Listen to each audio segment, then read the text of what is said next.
Hello, my name is Sally Gimmon, and I'm the owner of thetrustisyou.com in a free class on the great discovery that is called US Save US Taxes Legally. My goal is to teach as many people how they can save taxes legally.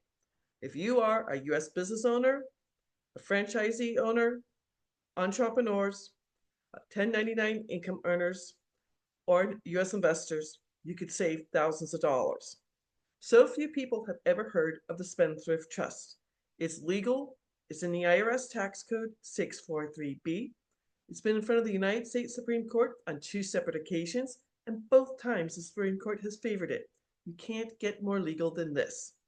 When you go out to my class on the Great Discovery, you will get a 23-minute presentation, 3 articles from Forbes magazine, 2 pages of case law so you can research this, and a chart currently showing that if you are filing single, there's 4 ways to file. Single, most expensive way. Head of household, married jointly, married separately. Married jointly is the cheapest way. But if you're filing single and making $80,000 a year, how much you will save in all 50 states. 43 states have state income taxes that you will no longer pay. 7 states do not. Today, we're talking about the Business Spendthrift Trust. This is for all US business owners, entrepreneurs, franchisee owners, and 1099 income earners, or independent contract workers. You might be a paid speaker. You might be an insurance agent, who we're going to talk about. You might be doing affiliate marketing. You might be doing digital marketing. You might be a consultant. If you're making at least $80,000 a year, you should be looking at the Spendthrift Trust. You don't need to have it, but who doesn't want to save federal and state income taxes? So, to give you a little bit of history about this, it comes from England way back when King Henry VIII, that famous king who chopped off his wives' heads, started the Church of England. He went to go tax the lords and ladies of England because he was broke, and they went further back to the Magna Carta in the 13th century and said, no, no, no, no, King Henry VIII, you can't do this. It's contract law that came to the colonies while we were still part of England. Our current tax code went into effect February of 1913 and has been around for 111 years, and the only thing it's done is grown and grown and grown and grown.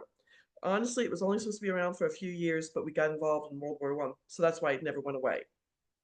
Back in February of 1913, the super rich families, the DuPonts, the Carnegies, the Kennedys, and the Rockefellers made sure they could save taxes. Well, if they can save taxes, we can save taxes.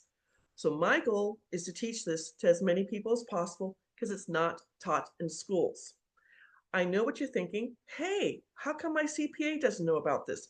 Hey, why doesn't my financial advisor know about this? Great question. The reason for that is there are over 1 million attorneys in the United States and only 4% are trust attorneys.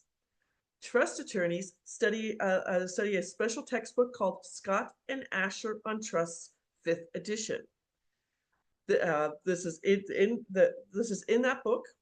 And then also, if you're close to a law library, you can look up the Spendthrift Trust in Black's Law Dictionary.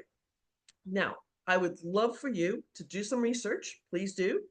And if you research the tax code 643B, like you should, you're going to find an opinion letter from the IRS dated September 11th, 2018.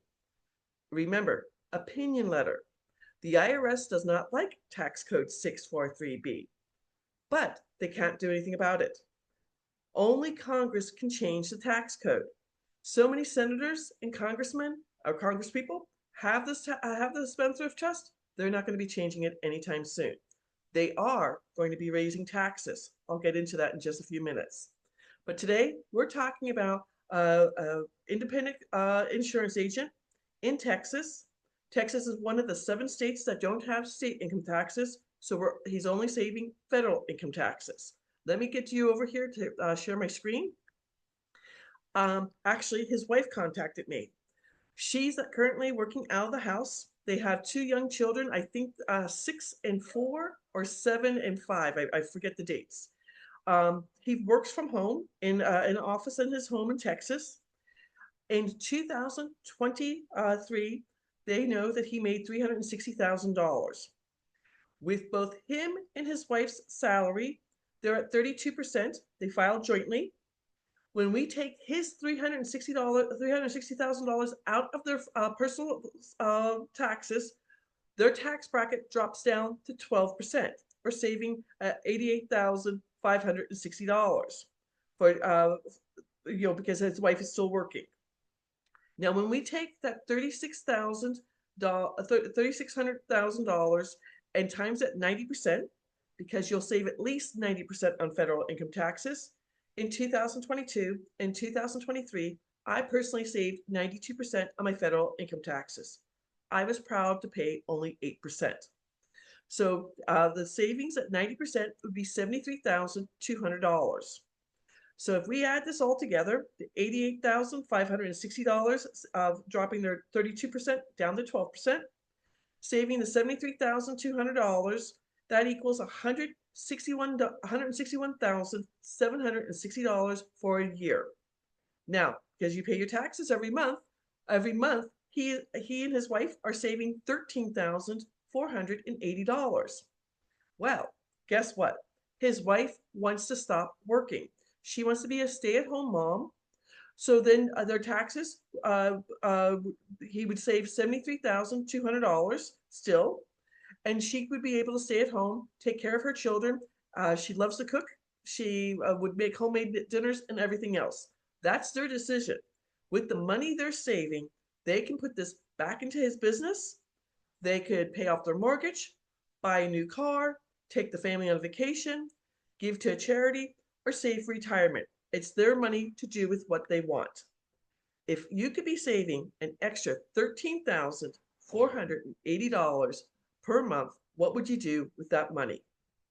I'm inviting you to set up a tax breakthrough session with me, a 30-minute tax breakthrough session with me, or you can put this in the notes, and you can always go out to my free class on the Great Discovery, www.sallygimmon.com.